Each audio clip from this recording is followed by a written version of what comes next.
I'm definitely going to be dropping some gems. So yeah, just stay tuned.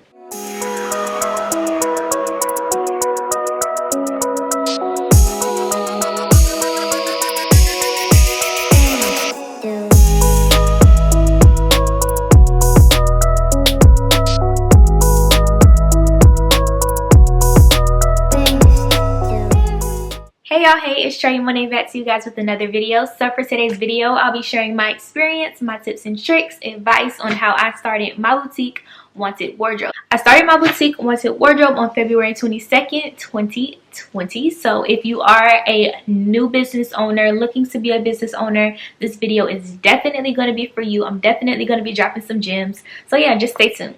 Also, don't forget to rate, comment, and subscribe. Alright y'all, so let's just jump right in. Let's get started. The first thing I'm going to discuss is a little bit of more background information about me personally and my brand and my past and everything like that, just so things can kind of make a little bit more sense. So like I said, my name is Troyia Monay. I graduated from Florida A&M University May 2019 with a degree in PR. So I worked a lot with PR agencies, marketing agencies. I've worked with a couple beauty brands, and I've also worked with 2 boutiques. So I do have a little bit of knowledge when it comes to PR, marketing, and all of that jazz. So I'll definitely be doing a lot more videos in the future about branding, some about being your own publicist for your brand, and definitely a lot of videos about marketing your boutique. I'm still learning, but I definitely do have a lot of knowledge. Alright, so step 1 to launching your boutique. The first thing you want to do is figure out your why, figure out your how, and figure out your what.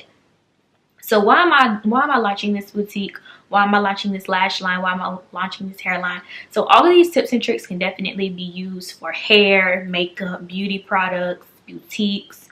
All of these are definitely key elements and definitely key tips and tricks that you can use for any type of business. So figure out your why. Why am I launching this boutique?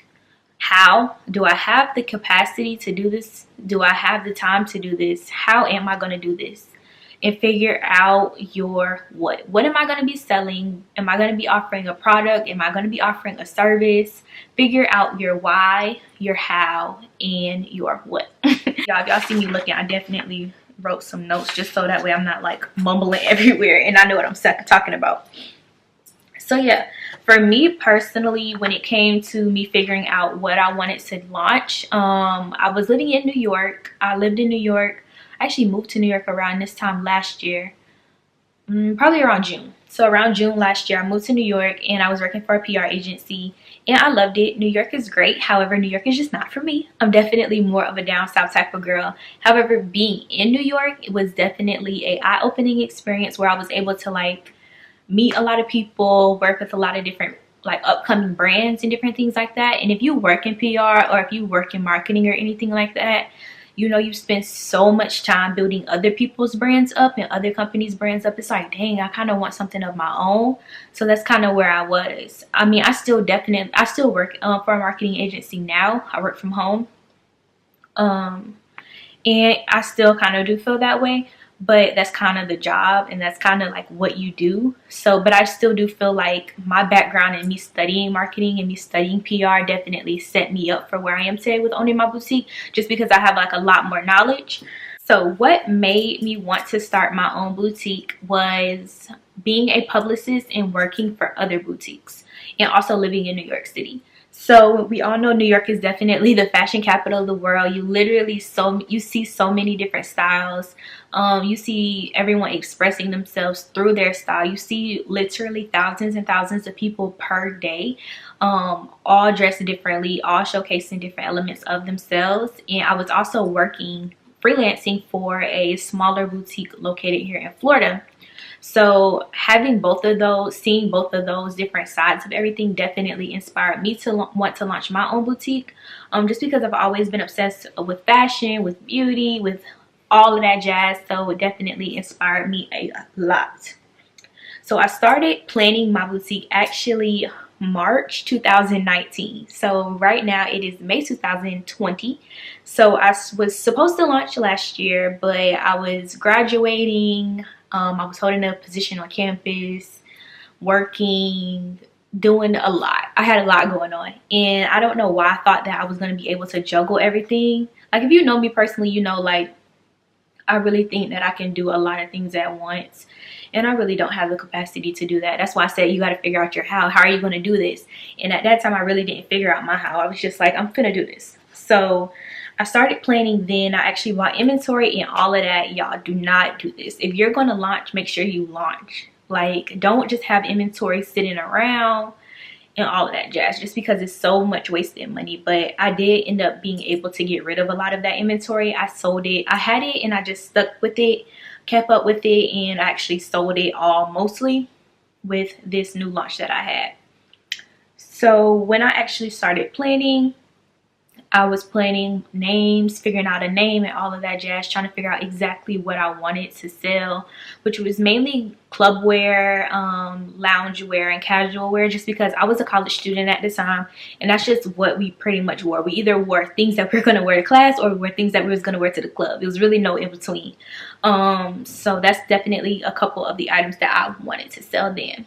So after you figure out your why, your how, your what, you want to definitely start figuring out who your target audience is going to be, y'all. You see me looking down, I have my notes right here, so I'm gonna need them for this part because I wrote down some good tea for y'all. So figure out who you're going to be marketing to. For me personally, my audience is Gen Z to millennials. So our target customers are 18 to 26 years old. So I try to figure out, you also want to figure out your demographics. So is it going to be an African American woman? How old is she going to be? What does she look like? What does she do? Is she a college student? Is she not a college student? You really want to figure out that entire demographic. So I actually wrote down a blurb here that I use for my brand personally when I am going after customers and when I am doing any type of campaign. I always reference this to, and also when I'm picking out inventory. Like, would this person wear this type of clothing based on this blurb that I put together? So I'm gonna read it for y'all. So it says, my customer is an African American female. I also gave her a name. Her name is Lauren. She's 23 years old. She graduated or is currently attending an HBCU. She enjoys going out with her friends to brunch. She likes to party every now and then. She likes to dress nice for occasions, and she lives in a southern region, Florida, Georgia, or California, or Texas. So yeah, that's just a little bit of blurb about my target consumer. That's whoever. Every time I'm sending out an email, I try to talk as if I'm talking to that person. So I do a lot of hey sis, I do a lot of hey girl, I do a lot of what's up, what's popping. I use a lot of different trendy slang that I would say. Just so that way I can make sure that I am communicating with my customer effectively and they just feel like, oh, I'm just talking to like a friend. So that's what I do a lot of. So it's really important to study that customer and to make sure that you keep up with what they're doing. So I do a lot of like looking at people's Instagram stories to see what they're doing, see where they're going, different things like that. So right now, this weekend is Memorial Day weekend. So a lot of people are going to the beach and different things like that, even though we are still supposed to be in quarantine. But that's another topic for another discussion. But you definitely want to figure out different trends like that. So we're about to be in the midst of summer. So you want to definitely pick out summer pieces. You want to figure out where your audience is going, what they're doing, what they're talking about. So that way you can coincide all of your marketing, all of your inventory towards that. Next thing you want to do is come up with a business name. This is hard. It took me about 3 months to come up with my business name, Wanted Wardrobe. Took a long time. I had a lot of names. The first name I had was Caution Couture. I don't know why I thought that was cute. It's cute, but nah. That's the first name I came up with. That's actually the name that I still have to use under my Shopify, just because that's the name that I built my Shopify with. So I still log in with Caution Couture, even though my boutique name is Wanted Wardrobe. Before that, I had the name Made in Monet, just because you know how a lot of things are like made in China and made in Taiwan, made in India, da. So I figured, and I also wanted to include custom pieces too. So I was just like, I'm gonna just name it Made in Monet, which is still really cute, which is a really cute name, but I won't be including custom pieces right now, at least anytime soon. So it just kind of just doesn't flow. So when creating a business name, you want it to be something catchy. You want it to definitely be something people are going to remember. You also want to make sure that it coincides with your target audience. So you don't want just some boring old name that sounds like it could be something a little bit more for a mature audience. So for something that's like the baby boomers, for their generation or something like that, you want it to be something that your audience can remember, something that's easy to relate to. Something that's easily to be typed, something that's easily to be shared. So my boutique name is Wanted Wardrobe. How I came up with it, I really don't remember. I think I was just, this when I was living in New York at the time, I was just chilling in my room and I was really trying to figure out a brand name. At this point, I bought inventory and everything and I still didn't have a brand name. Like, I was really trying to figure it out. And I think I was watching like America's Most Wanted, something about that, or I seen it somewhere and I was just like, Wanted, that's cute. Like, I want whoever wears my pieces, I want her to feel like she's the most wanted girl in the room, like she's the most beautiful girl in the room. I want her to feel empowered. I want her to feel confident. So I was just like, okay, cool, Wanted. And then I was like, wardrobe, because wardrobe can mean a bunch of different things. Your wardrobe could be your shoes, your wardrobe could be your outfit, jewelry, accessories, all of that. So I was like, okay, cool, Wanted Wardrobe. So that's pretty much kind of how I came up with the name. So yeah. You also, during this process with creating your business name, you want to make sure that you check social media and you make sure that you check the trademark search database. So I'll put a link to the trademark search database down below, just so that way you can go ahead and check it out and make sure that whatever name you choose is not taken, because you can get sued, or whoever owns that business name will kindly ask you, hey, you have to change your business name just because that's mine. I'm actually in a boutique group where that actually happened to a girl. She had Chanel somewhere in the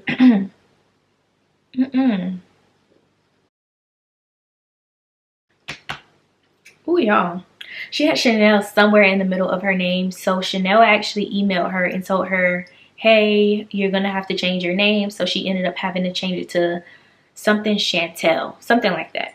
So definitely make sure that you really do your research when it comes to your business name. Make sure it's not anywhere else during this process, and make sure it's not taken on social media, and make sure it's not taken as far as an email address as well. After that, you want to definitely go through and create your email accounts. So create your Gmails, your Yahoos, whatever you want to do. Preferably, you should create a Gmail account just because it's a lot more professional.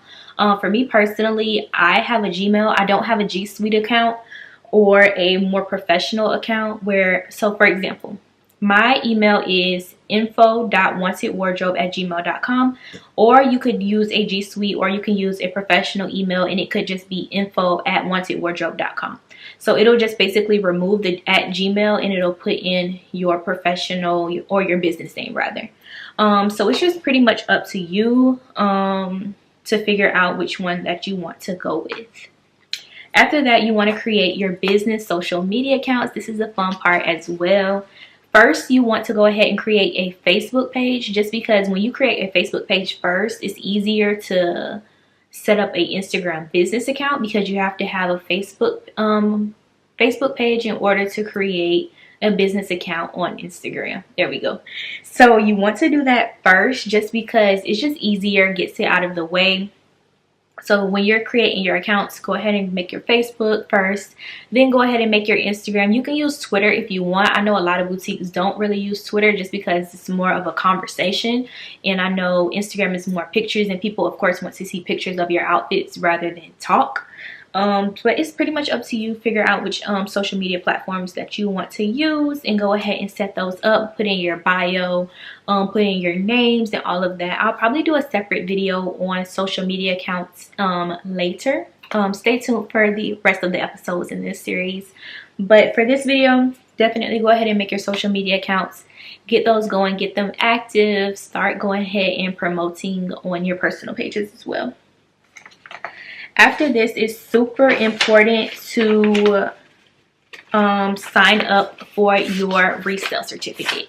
Y'all, this is super important. If you don't do nothing else, That's a lie. Make sure you just sign up for your resale certificate. So when you sign it up for your resale certificate, you're going to sign up with your local Department of Revenue. It's either whatever county you're in or whatever state you're in. I believe it's whatever state you're in, because when I do mine, it is Florida Department of Revenue. So what your resale certificate is, it is giving you the permission to resell merchandise that you have bought from a manufacturer or a distributor. So a manufacturer is the people that make the product. A distributor is, manufacturers can also sell, so they either make the product and sell the product, or a distributor is a person who just sells the product. They don't make it, they just price it and sell it. So I'll also get into that in another video. So your resale certificate is giving you the permission to sell your products to the public. Without this resale certificate, you technically could get in trouble. They might catch you, I don't know. You could definitely get in trouble for not having your resale certificate, just because it's giving you permission to resell your items. Also, your resale certificate is definitely going to be needed. A lot of vendors are going to ask you for your resale certificate. For example, like I said, I was living in New York when I was first about to launch my boutique. I actually launched while I was in New York, so I was looking for a lot. I wanted to take advantage of being in New York City before I left and went to Florida. So I went to the fashion district in New York, went to a lot of warehouses and different things like that. And when I got there, a lot of them won't even let you in without showing your resale certificate. So luckily, like I said, March 2019, I had already signed up for my resale certificate. So I just had a picture of it on my phone, or I did had it print out sometimes, and I would just show them like, hey, I have my resale certificate. They'll look at it, boom, boom, boom. And then you'll go ahead and go about your business and look at the shops or look at the warehouses or whatever. So the certificate is completely free, and I think it arrives in about 2 weeks. I actually went ahead and ordered a new certificate just because, like I said, my name was supposed to be Made in Monet. So that's the name that's actually on my old resale certificate that I've been using. But I did go ahead and re-sign up for a new one with Wanted Wardrobe, just so that way I can get access to a lot more vendor sites, and plus it's expired. So yeah, we gotta handle that. So yeah, this gives you permission to resell, gives you permission to shop with vendors. A lot of vendors will ask for it, some won't. It just depends. They're supposed to ask for it though, so yeah. After that, this is another fun part. This is starting to create your brand. So when you're creating your brand, you want to figure out, what will my aesthetic be? How do I want my brand to look? How do I want people to feel when they see my brand? During this process, you also want to go ahead and create your logo. So I'll probably do another video also on creating logos, because I created mine myself. I do have some experience with graphic design, but it's really easy to create a logo. I have a text-based logo, so I'll probably put it here. So my logo is very simple, very clean. You always want your logo to be very simple, very clean, just because it'd be easy to be versatile on different flyers. So let's say, for example, right here, this is my Memorial Day flyer that I made. If I had some colorful flyer, it probably wouldn't look right with my logo on it. Or if I had a different flyer, it probably wouldn't look good with my logo on it. So you always want it to be super clean. You always want it to be not with a lot of glitter and all of that, just because it's hard to print on. Having glitter and having all those cartoons and different things like that. So you want to keep it real simple. You want to keep it eye-catching, and you want it to make it easy to recognize. Like, for example, Fashion Nova, Pretty Little Thing. If we see their logo, we already know what it is, because it's super clean, it's super crisp, it's super simple. Yeah. During this process, you can also create a brand board. So I also put a link down below to an example of a brand board on my website that you guys can check out and download for free. So during this process, when you're creating your brand board, you want to figure out what colors you want to use. What color scheme do you want to use? And you also want to write down the HEX, or its hex code. This is the code that you're going to be using every time that you use that color, just so that way when you're uploading different flyers or different graphics on your site or on your Instagram, honey, all of them aren't different shades of pink. Like, you always want your pinks and you always want your colors to be consistent. It just makes your brand look more cohesive. So write down that hex number of whatever color that you're going to be using and give that to your graphic designer, or use it every time that you create a graphic, just so everything is easy to be seen. Also, with your fonts, make sure they're not too busy, make sure they're clear, make sure they're concise. and make sure that they're easy to read. So like I said, I'll probably do a more detailed video on branding. Branding can take an entire weeks, months to discuss. Branding is hard. I'm still trying to figure out branding for myself, but I think now I got it a lot more down pat. If you guys go to my Instagram at Shop Wanted Wardrobe, and then you scroll all the way down to when I first started, my brand is a lot more cohesive now than when it was. All right, y'all, so my camera died. Well, it didn't die. My camera didn't die. My memory card got full, so I just had to delete some stuff. But yes, with branding, just make sure your brand is cohesive. Make sure it's nice and clean, simple, straight to the point. Just make sure you ain't doing too much. Hold on. There we go. Make sure you're not doing too much. Make sure it's not too colorful. Make sure your customers are easily to recognize it and all of that jazz. So next thing you want to do is go ahead and create a budget. So this is super important. Money is super important. Create a budget. First, make sure you're saving. So for me, for example, I spent around $900 or so when I launched my boutique. I spent about $500, I want to say, on inventory. So the vendor that I used, I'll share that in another video. I'm going to do a video on how to find vendors. So the vendor that I used was based out of New Jersey. So I went back and forth between New York and New Jersey, which was pretty much like a 30-minute ride on the bus. Just picking out inventory. So I had my little suitcase, honey, and I went back and forth on the bus from New York to New Jersey getting stuff from my vendor. So they were really nice to me. They let me put down a down payment on my inventory. So I went ahead and put down, I want to say like $200, came back the next time, got more stuff and put back down the $200 again to make it $400, and then I bought like $100 worth of stuff that time. So I spent about $400 to $500 on inventory, and then the rest of the stuff I used for my marketing. So I had to pay for my Shopify, I paid for my Dymo shipping label. I bought like different little supplies here and there, such as like notebooks and different things that I would need. Software such as my email marketing softwares, little things that I wanted to go ahead and put inside of my mailers. So I got thank you cards, business cards made. That's what I use with pretty much the rest of the money. So yes, definitely create a budget. You have to figure out how much you're willing to spend. I know people that have spent way less than me. I know people that have also spent way more than me. People have spent $10,000 to get started. It really just depends on how much inventory you want to start with.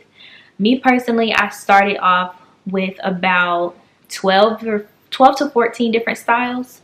So I had one pack of each for the most part. So that means it was either one small, one medium, one large, or I had 2 which is 2 small, 2 medium, 2 large. So it really just depends. It's pretty much up to you how many styles you want to start with. Where do you want to start? What are you selling? Different things like that. So when you're creating your budget, you have so many different things that you have to consider. You have to consider the cost of shipping, because you're going to have to pay for shipping until your consumer pays for shipping, if that makes sense. I'll do a separate video on shipping as well, just because shipping, it was so confusing for me when I first started. I really didn't understand it, but now I have a better glimpse of how to ship and how to make shipping cost lower for my customers. So right now I pay about $7.80, $7.95, something around the lines of that for shipping, and that's for priority. And I love USPS priority just because it gets to my customers super fast. Most of my customers are Florida based or Georgia based, so they get their items probably in like 2 or 3 days. So I will be doing a separate video on how to ship with Shopify, also how I package my orders as well. So yes, when you're planning out your budget, you have so many different things to consider. It's not just inventory. Inventory is a small portion of your budget. You have other things to consider as well. Next thing you want to do is build out your website.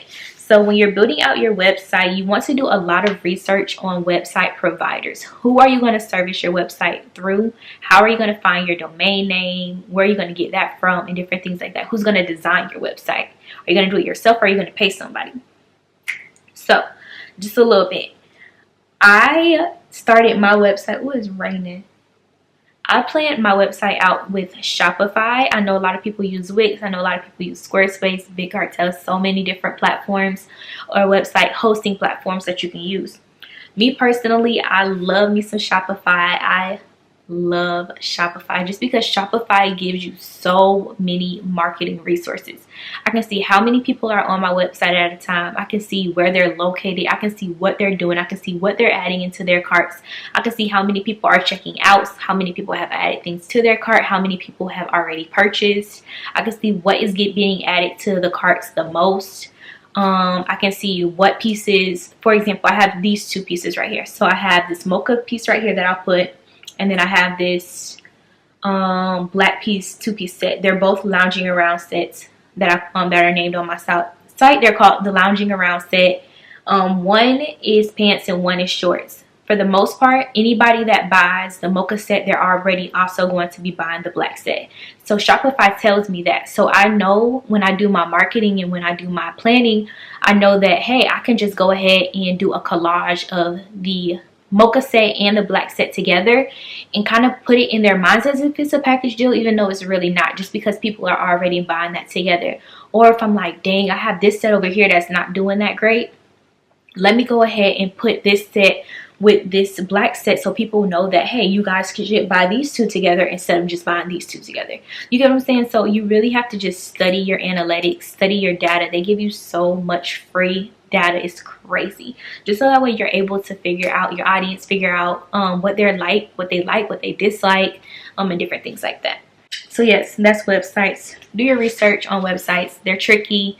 Figure out who you want to design your website. Me personally, I did my own. Like I said, I do have a little bit of experience with graphic design. So any flyers that you see, anything, I've never paid a graphic designer to do anything for my website, any flyers or anything like that. For the most part, I've done everything by myself. So yes, do your research, grow familiar, try to cut costs as low as you can. That's another thing I want to say about budgeting.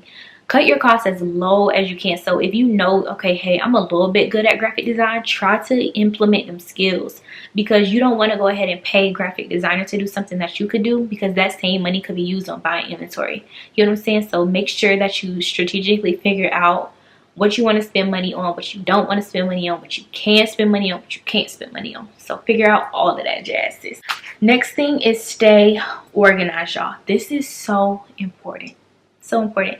When I was living in New York, I had a small room. Like, my closet is the size of my bedroom in New York. It was so small. So imagine trying to run an entire business out of a super small apartment living in New York City. It just was not working. And I had no closet either. So it was bad. But make sure you just stay organized, which I wasn't doing at first. So now let me show y'all. So I have this notebook here. It has my logo on it, and it just says Wanted Wardrobe. And inside of here, I keep a sticky notepad if I just want to write down any information. Like right here, I'm just writing down some new arrivals that I have coming up. And then right here, I keep this like hole, I'm not sure if y'all can see. It's like this hole puncher ruler type of thing. I really suggest y'all getting one of these for your notebooks, just because it's so easy. It's a hole puncher right here built in, also a ruler. You're never gonna realize how much you measure stuff until you get a boutique. You have to measure packages. You have to measure different sizes of different items, make sure that they can fit places.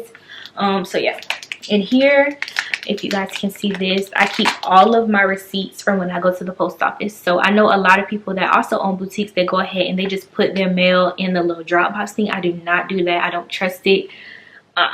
I need my stuff to be scanned in front of me. When I get bigger, see, I'm speaking that into existence. When I get bigger, honey, then I won't have the capacity to do that. I'll probably call the USPS and have them scan each package, because I want my packages scanned in my face, just because I don't have time for nobody trying to scam me. So yeah, after that, I keep my registration, my reseller's license, have photocopies of all of that. And then back here are all of my invoices. So I have all of my invoices from any time I purchase anything. Every time you order something, the company or the vendor rather, they'll go ahead and send you an invoice. So I go ahead, as soon as they give it to me, it's usually attached to the box, rip it off the box, hole punch it, put it right into the binder, just because I want to make sure I'm organized, make sure I know how much money I'm spending on inventory and all of that good stuff. So yes, stay organized and makes your life a lot easier. I'll probably also be doing a video on how I go ahead and organize my inventory and shipping supplies. So yes, stay tuned for that. Make sure you guys subscribe. Make sure you turn on your notification bell, because we are about to get started, honey, and we ain't letting up, period. Okay, so after this, you want to go ahead and begin sourcing inventory. This is super important. This is the fun part. It just makes you feel as if you're shopping. However, you have to be strategic when you're picking out inventory. So do your research. First thing you want to do is do your research. Figure out where you're finding these vendors. Figure out, are these vendors reliable? Do they provide good quality product? And all of that jazz. So I usually get most of my inventory from vendors on Fashion Go, rather. I get most of my inventory from vendors on Fashion Go. I don't use Alibaba or AliExpress or anything like that, just because I'm just not comfortable with it. Because all of my vendors are US based, and I'm just not comfortable with ordering from China, especially not from right now. So yes, however, something I am working on right now is a Chinese vendor, but we'll get into that later. Yes, so you can sign up for websites like LA Showroom, Fashion Go, Orange Shine. All of those are vendor, wholesale clothing vendor marketplaces. So those are marketplaces which basically house a bunch of different vendors, y'all. There's probably thousands and thousands and thousands of vendors on those sites. So you have Fashion Go, LA Showroom, Orange Shine, and they all have different vendors. Some of them also have the same vendors, and they're usually all the same prices. So I would definitely sign up for an account with them. I would try to sign up with one through Orange Go first, then Fashion Go, then LA Showroom, just because Orange Go and Fashion Go are easier to get through. LA Showroom, I still don't have an account with LA Showroom, just because my account expired. So they won't give you an account, but they won't give you an account on any of them if they expired. It's just the fact that I signed up with one through Orange Shine and Fashion Go last year when I was supposed to launch, so I still have access to that same account. But LA Showroom is a lot more strict. Like, they really want you to see your documents. They're going to read your documents and different things like that, just to make sure that you're in a legit business before you get into that site. So like I said, a lot of vendors don't have websites. So this is where they pretty much showcase their product for you to purchase. So sourcing your inventory is super important. You definitely want to choose pieces that coincide with your target audience. So sis, like I said, for me, example, my target audience is 18 to 26 years old. I'm not going to be buying no grandma dress. I'm not going to buy anything that's super mature looking, just because that's not my target audience. I might think that is cute, but my audience is going to be like, sis, no, what is this? Like, they're not going to understand it. So picking your inventory is super, super, super important. So like behind me, for example, is inventory that I bought, a mix of some that I bought when I was supposed to start in March, and a mix of some that I bought when I was first starting out. Mind you guys, I did kind of a rebrand in a way. Even though I'm only 3 months into having my boutique, I did like a little bit of a rebrand, just because I got a better sense of who my target audience was. So when I was first starting out, I was like, okay, I'm going to sell club wear. It was spring break at the time, or getting ready to be spring break. So I was like, I'm going to sell club wear, swimsuits, and different things like that. So you see like this swimsuit here that I've never added to the site, just because the coronavirus came. So I'm not going to add this to my site because it serves some purpose on my site. You get what I'm saying? So it's super important for you to figure out your target audience, what they're doing, figure out the climate of the world. So right now we are in coronavirus time. We are in quarantine. So I've been selling a lot of loungewear. I've been selling a lot of like things that you can go around the house and wear, sundresses. So this is one of the dresses. I'll put a picture of it. One of the dresses that we have on the site. This is the Real Relaxed dress. So it's very comfy. It's very stretchy. It has pockets. It's long. It feels very good on the skin. So you really want to figure out your audience and figure out the things that they like, figure out the current climate of the world, figure out what type of weather it is, and all of that jazz. It's a lot when it comes to picking out inventory. Even though inventory is fun, it's not just shopping. You really have to be very strategic when picking out your inventory. Otherwise, you'll have things that are just sitting on the shelf, like a lot of this stuff. Like, this is stuff that people can't really wear right now. This hasn't been on the site yet, but it's launching soon. But yeah, this is stuff that people can't really wear right now, so you really want to make sure that it's pieces that coincide with your audience. Next thing you want to do is start planning out your launch. Figure out, hey, am I going to do a photo shoot? Figure out how you're going to launch. How are you going to come out with a bang? So for me personally, I feel like I could have did more. Even though I had a successful launch day, y'all, I made a good amount of money on my first day launching. But you have to figure out if you're going to do a photo shoot or if you're going to do a video shoot, what are you going to do to capture the attention of your target audience? So I did a photo shoot and I did a video shoot. I'll put the link to the video shoot right here somewhere or down below, so that way you guys can see it. It's on my channel, just so you can see a little bit of glimpse of some of the styles that I started with. Everything that I started with wasn't photographed or wasn't in the video either. But there's a clip in there, I believe, with a clothing rack similar to this that had a couple styles on there. Excuse me. Next thing you want to do is start creating your social media and marketing campaign. How are you going to get these clothes off of your hands into your target consumers' hands? So you want to go ahead and figure out how you're going to do that. With me, for marketing, I did a free sunglasses offer when I first launched. So that definitely moved the needle a lot, because at first I was kind of scared. I'm like, dang, I don't know if people are going to buy into it. And I was like, you have to really put on your marketing hat and be like, okay, sis, what can you do to move the needle a little bit more? So for me, I offered free sunglasses. So I did free sunglasses for the first 15 orders or something like that. So I got a pack of sunglasses from one of the vendors in the fashion district in New York. I think a pack came for like $20 something or something like that, and I believe it was like 12 packs. So I bought a couple packs because I also sold those glasses on the site too. So I believe that definitely moved the needle for me on my launch day. You have to figure out strategic ways like that in order for your audience to buy into you. You're a new brand, so they have to grow that trust with you. You're not just going to give your money to anybody. You have to really figure out how to position your brand. You want to do some pre-launch promo. So I did the video a couple days before I launched, showcase all the pictures of all the inventory, promote on your own social media accounts, have friends and family promote for you. So it's a lot that goes with launch day and launching in general. So you definitely have to put on your thinking cap, create fun and creative ways in order to market your products. So yeah, if you guys enjoyed this video, go ahead and rate, comment, and subscribe. Please subscribe. Make sure you guys turn on your notification bell, because it's only up from here. I'm going to be giving you guys the tea on starting your own boutique, how to sell a lot of merchandise in minutes, y'all. I've only been doing this for 3 months and I've already been seeing a huge increase on everything that I'm doing. So make sure you guys follow me on my personal Instagram, on my boutique Instagram, shop with me at Wanted Wardrobe. So yeah, I'll see you guys in the next video. Peace.